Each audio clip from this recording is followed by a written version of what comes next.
10 বছর 5-10 বছরে 20 বছরে পুরো ভারতবর্ষের তরুণদের বিরাট এক বিপ্লব ঘটে যাবে, দিল্লিকে যারা দিল্লিকে যারা কাবু করে ফেলবে। হ্যাঁ, এই জন্য কিছু মাসুল দিবে। এবং আগামী দিনে যে সংঘাত যেটা হবে আপনারা লিখে রাখুন, এই সংঘাতে বহু রক্ত যাবে, মুসলমান মাথা নত করবেন ইনশাআল্লাহ আজিজ।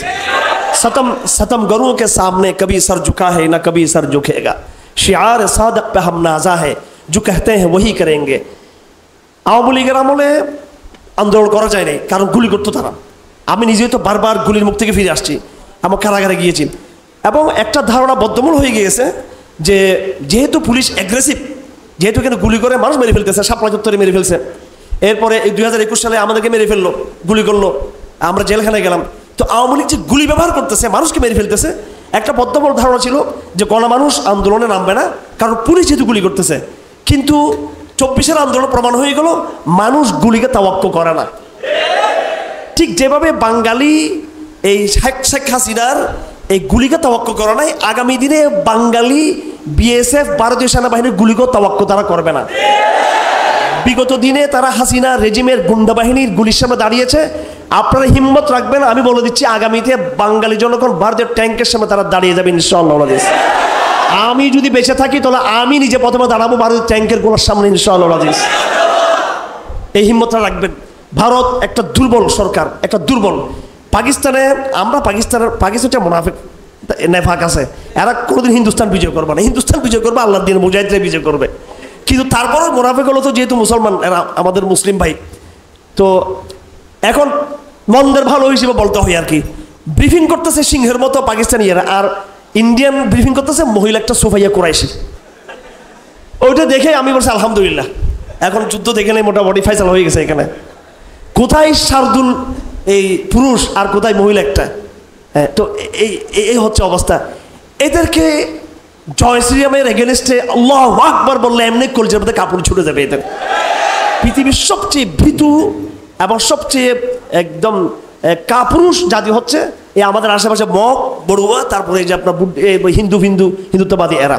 এই জন্য হিন্দুত্ববাদের বিরুদ্ধে কোনো বড় সামরিক যুদ্ধে আমাদের যাওয়ার দরকার নাই, তাকবীরের স্লোগান এবং নিজেরা আমরা ঐক্যবদ্ধ থাকার চেষ্টা করব। আমার ভাইয়েরা, আমাদের এখন কাজগুলো বুঝে নিতে হবে। আমার সময় শেষ, আমার আবার ট্রেনের সফর আছে, খুব দ্রুত যেতে হবে। প্রথমত আমাদের সমাজ বাস্তবতাটাকে বুঝতে হবে। আমি এটা গোয়েন্দা সংস্থাদেরকে বলি যে আপনারা সমাজকে বোঝার চেষ্টা করেন। সমাজ প্রসেসিং টু আলহামদুলিল্লাহ গ্রো, এটা উপরের দিকে up, not down, not to down. আমাদের সমাজে যে গ্রোথ, এটা কিন্তু আগের দিকে বাড়তেছে। আপনি দেখুন, আগে কোনো বই বের করলে এই বইগুলোর আমরা পাঠক খুঁজে পাইতাম না, আর এখন বাজারে এত বিশুদ্ধ বই, হাজারে হাজারে বই মার্কেটে বাজার আসতেছে। আলহামদুলিল্লাহ, এই পাঠকগুলো কোত্থেকে তৈরি হয়েছে? সুতরাং একটা জাগরণ তৈরি হয়েছে আলহামদুলিল্লাহ। আর কোরআনে কারীমের একটা আয়াত আছে, ওয়ামাকারু ওয়ামাকারাল্লাহ ওয়াল্লাহু খায়রুল মাকিরিন, ওয়ামাকারু মাকরান ওয়ামাকারনা মাকরান ওয়া হুম লা ইয়াশউরুন। এই মাকরুন মানে হচ্ছে পরিকল্পনা, মাকরুন মানে কনস্পাইরেসি, ওয়ামাকারাল্লাহ মানে counter conspiracy. Hasina digital Bangladesh তৈরি করে তরুণ প্রজন্মকে চেয়েছিল মুজিববাদ গিলানোর জন্য, হিন্দুস্তান গিলানোর জন্য, সেকুলারিজম গিলানোর জন্য। আর ওই তার পোলাকটা আছে মানসিক রোগী জয়হীন, ওর পরিকল্পনা ছিল যে ডিজিটাল বাঙালিদেরকে দিয়ে আমি এদের ইমানকে দুর্বল করে ফেলবো। কিন্তু এই ডিজিটাল সিস্টেমে জিহাদের উত্থান হয়েছে, এর ডিজিটালভাবেই কিন্তু তৌহিদের উত্থান হয়েছে, ডিজিটাল পদ্ধতিতে কিন্তু ইসলামের যে বিশুদ্ধবাদের চর্চা হয়েছে, এবং অনলাইনে এই সত্য কথা সব জায়গায় ছড়িয়ে পড়ছে আলহামদুলিল্লাহ। যেই ডিজিটাল সিস্টেমটাকে তারা ইসলামের বিরুদ্ধে তারা ব্যবহার করেছিল, এই ডিজিটাল সিস্টেমেই কিন্তু তাদের পতনটা হয়ে গেল। সুতরাং আল্লাহ পাকের গায়বী কুদরতের হাত আপনাকে নিয়ে খেলতেছে, আপনাকে নিয়ে পরিকল্পনা করতেছে।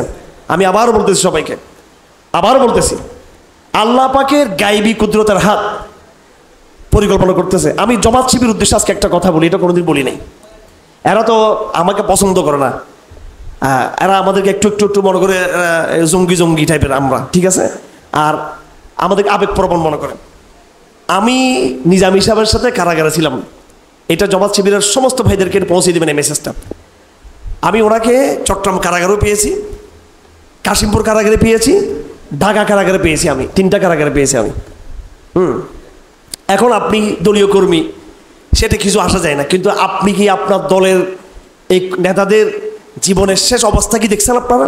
কয়জনে দেখছেন আপনারা? তো মওলানা মতিউর রহমান নিজামী কাশিমপুর কারাগারে অনেক লম্বা সময় আমি তাকে খুব কাছ থেকে পেয়েছি।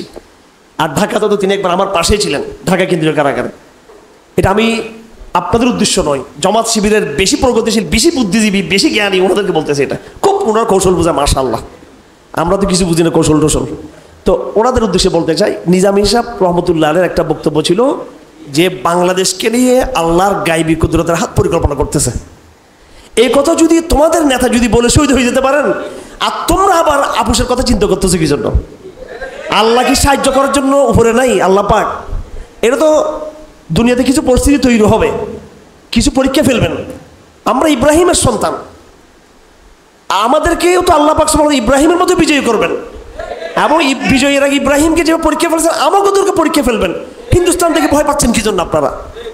আর আমি তো আবার বলতেছি, আমি তো এটা বলতেছি না যে আমেরিকার সাথে ভারতের সাথে যুদ্ধ শুরু করতে বলতেছি না আমরা, কিন্তু মনের বাগে খাওয়ার আগে, বনের বাগে খাওয়ার আগে মনের বাগে খাই বলতেছে আমাদেরকে। হিন্দুস্তানও এত চিন্তার মধ্যে নাই যতটা চিন্তা আমরা, যে মনে হিন্দুস্তান, মানে এদিকে হিন্দুস্তান ওদিকে হিন্দুস্তান, আসলে সেও কিন্তু সে নিজে ভয়ের মধ্যে আছে। কিন্তু আমরা রাত্রে ঘুমানোর সময় একবার আমেরিকা একবার হিন্দুস্তান এগুলো কল্পনা করি। এগুলো আমাদের ওয়াসওয়াসা, এগুলো আমাদের এই মানসিক রোগ, এগুলো অসুখ, চিন্তার অসুখ তৈরি হয়েছে। এই ওয়াসওয়াসা রোগ থেকে বের হতে হবে। তো এই কয়েকটা বাস্তবতা আপনারা বোঝার চেষ্টা করবেন।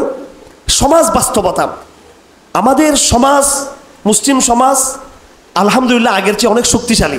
কথা ঠিক কিনা? আপনি রাজপথে যেখানে ডাক দিবেন সেখানে আপনার পক্ষে আলহামদুলিল্লাহ কলেজ বিশ্ববিদ্যালয়ের ছাত্রদেরকে পেয়ে যাবেন, মহিলাদেরকে পেয়ে যাবেন, তরুণদেরকে পেয়ে যাবেন, আধুনিক শিক্ষকদেরকে পেয়ে যাবেন।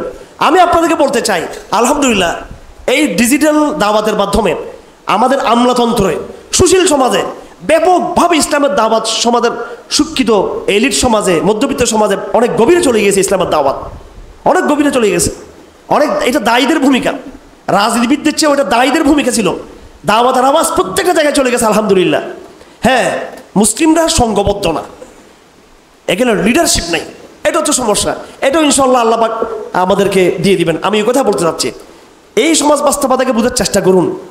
আপনি শুধু উপরতলা হিসেব করে লাভ নাই, আপনাকে বাস্তবতা আপনাকে বুঝতে হবে। আপনাকে আফগানিস্তানে আমেরিকা খেয়াল করছে কি যে আমার বড় বড় মিসাইল আছে, আমার এই কি বলে এটা ক্রুজ ক্ষেপণাস্ত্র আছে, অত্যাধুনিক ক্রুজ ক্ষেপণাস্ত্র আছে, আমার অত্যাধুনিক হেলিকপ্টার আছে।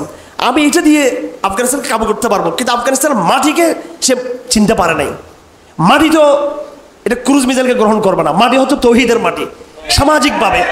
সামাজিকভাবে আফগানিস্তানের মাটিটা হচ্ছে তৌহিদবাদী জাগরণ। সুতরাং ওই তৌহিদের চেতনা সামাজিকভাবে বাংলাদেশও কিন্তু অনেক বেশি শক্তিশালী হচ্ছে এখন।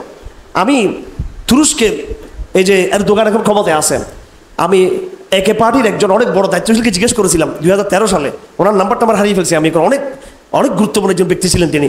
উনি এই সময় বাংলাদেশ সফর আসছিলেন। এরপরে রেসালে নূর, আপনারা জানেন রেসালাতুন নূর, বদিউজ্জামান নুরসির সংগঠন, বাংলাদেশেও এরা প্রদর্শনী করে, বিভিন্ন বই পুস্তক ইয়ে করে, তুর্কি এমবেসিতে ওদের বেশ কার্যক্রম আছে।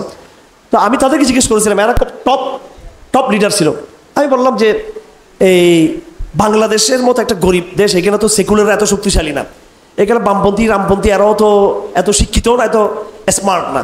কিন্তু তুরস্কের সেকুলাররা তো খুব শক্তিশালী, জ্ঞানী, মেধাবী, শক্তিশালী। আর তোমরা ইউরোপের মুখে, ইউরোপের তোপের মুখে তোমরা চতুর্দিকে ইউরোপ, এমন একটা সেন্সিটিভ জায়গার মধ্যে তোমরা ইসলামকে কেমনি বিজয়ী করলা? আমি জিজ্ঞেস করেছিলাম তাদেরকে। অথচ আমরা তো তাদের চেয়ে এই ওই রকম ভয়ঙ্কর কোনো অবস্থার মধ্যে নেই। কারণ সেকুলার, তুরস্কের এলিট সমাজ সেকুলার, তুরস্কের সেনাবাহিনী সেকুলার, তুরস্কের সুশীল সেকুলার, গণহারা সেকুলার, এবং সেগুলোর বিপ্লব সেখানে হয়েছে কামাল আতাতুর্কের। এরপর আমি আরেকজন মুসলিম নেতা জেলিম খান এন্দারবায়ুফ, আমি ওনার সাক্ষাৎকার নিয়েছিলাম। উনি হচ্ছেন চেচনিয়ার প্রেসিডেন্ট। রাশিয়ার যে একটা অঞ্চল চেচনিয়া হারজাগোভিনা, নাম শুনছেন আপনারা? চেচনিয়া এবং দাগিস্তান। তো চেচনিয়ার এই প্রেসিডেন্ট ছিলেন জেলিম খান এন্দারবায়ুফ। আমি ওনাকে শহীদ করে দিয়েছেন রাশিয়ান গোয়েন্দা সংস্থা কাতারে। ওনাকে আমি জিজ্ঞেস করেছিলাম, এবং এই সাক্ষাৎকারটা দৈনিক ইনকিলাবে ছেপেছিল আমার এই সাক্ষাৎকার, আজ থেকে প্রায় আরও 24 বছর আগে, ওনার ডিটেল সাক্ষাৎকার। আমি ওনাকে জিজ্ঞেস করলাম যে রাশিয়ার মগজের মধ্যে বসে, রাশিয়ার কর্জের ভিতরে বসে আপনারা এত বড় বিপ্লব কেমনে করলেন, কেমনে ইসলামী বিপ্লব করলেন আপনারা? এই প্রশ্ন তার কাছে আমি করেছিলাম। এইভাবে আমি আমার বাবা লিবিয়া গিয়েছিলেন কিছুদিন আগে, ওনাকে আমি জিজ্ঞেস করেছি যারা আরব দেশের ইয়েমেনের ভাই অনেক আমি জিজ্ঞেস করেছি, যেখানে যেখানে ইসলামের জাগরণ, আপনি আফগানিস্তানের কথাই ধরুন, হ্যাঁ কথাই ধরুন, প্রত্যেকটা জায়গায় এই যে ইসলামের যে একটা জাগরণ আমরা দেখি, সামরিক জাগরণ, ইসলামের যে একটা এই রাজনৈতিক জাগরণ, আসলে কিন্তু এটার পিছনে কিন্তু একটা সামাজিক জাগরণ থাকে। আমাকে চেচনিয়ার প্রেসিডেন্ট জেলিম খান ইন্দির ভাই বলেছেন যে দেখো, যখন রাশিয়াতে সমাজবাদী বিপ্লব ঘটে, সমাজতান্ত্রিক বিপ্লব যখন ঘটে, তখনই কিন্তু আমাদের মেয়েরা, আমাদের ছেলেরা, আলমোলামারা নিবু নিবু বাতির মতো ঘরে ঘরে ঘরে ঘরে তৌহিদকে তার পর্যন্ত রেখেছিল, গোপনে গোপনে নামাজ পড়েছিল।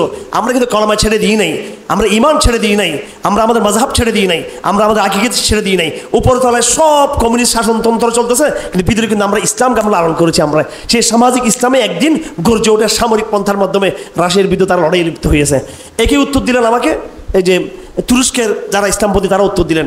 তারা বললেন আমাদের মূল যে ভোট ব্যাংক, এটা হচ্ছে তুরস্কের গ্রামগঞ্জ জনপদে, অনুন্নত জনপদে, যেখানে মানুষ এখনো পর্যন্ত তৌহিদকে লালন করে। কামাল আতাতুর্ক যে বিপ্লব ঘটিয়েছে সেটা ইস্তাম্বুলে, সেটা তুরস্কের রাজধানী একটা কি আছে ইস্তাম্বুলে, আঙ্কারাতে হয়েছে, ইস্তাম্বুলে হয়েছে। এখানে এলিটটা থাকে, এলিট সমাজের মধ্যে সমাজতান্ত্রিক এবং সেগুলোর বিপ্লবটা সীমাবদ্ধ ছিল, কিন্তু বৃহত্তর যে জনগোষ্ঠী, ওখানে কিন্তু তৌহিদের চেতনা ছিল সামাজিকভাবে। আমার ভাইয়েরা, আমার কথাগুলো বোঝার চেষ্টা করবেন। আমি বক্তৃতার জন্য বক্তৃতা করি না, আমি বা আমার বক্তব্য কত সুন্দর হলো, কয়টা স্লোগান, এই জন্য আমি বক্তৃতা করি না। আমি বোঝানোর চেষ্টা করি আপনাদেরকে, মূল জায়গায় নিজে বোঝার চেষ্টা করি, মানুষকে বোঝানোর চেষ্টা করি। আমি কি বলতে চাচ্ছি কিছু বুঝতেছেন আপনারা? আমি বলতে চাচ্ছি যে বাংলাদেশে রাজনৈতিকভাবে আমরা দুর্বল, আমাদের কিছু নেই রাজনৈতিকভাবে। এদের দেখতেছেন তো, হাসিনা চলে গেছে, মাঝখানে সুশীলরা আসলো, এনজিও বা বিভিন্ন সরকার আসলো, এমনকি আমাদের চেয়ে প্রথম আলো আরও শক্তিশালী। রাজনৈতিকভাবে শক্তি আমাদের নাই, সামরিক শক্তি তো নাই আমাদের। খামাখা আমাদেরকে জঙ্গি বলে, আমাদের জং করার মধ্যে কিছু আছে আমাদের নাই। কিন্তু আমাদের শক্তির জায়গাটা কোথায়? সামাজিক শক্তি। আমরা সামাজিক শক্তি, এদেশের সামাজিকভাবে বিশৃঙ্খল জনগণ, এটা অসংঘবদ্ধ, সংঘবদ্ধ না, কিন্তু ব্যক্তিগতভাবে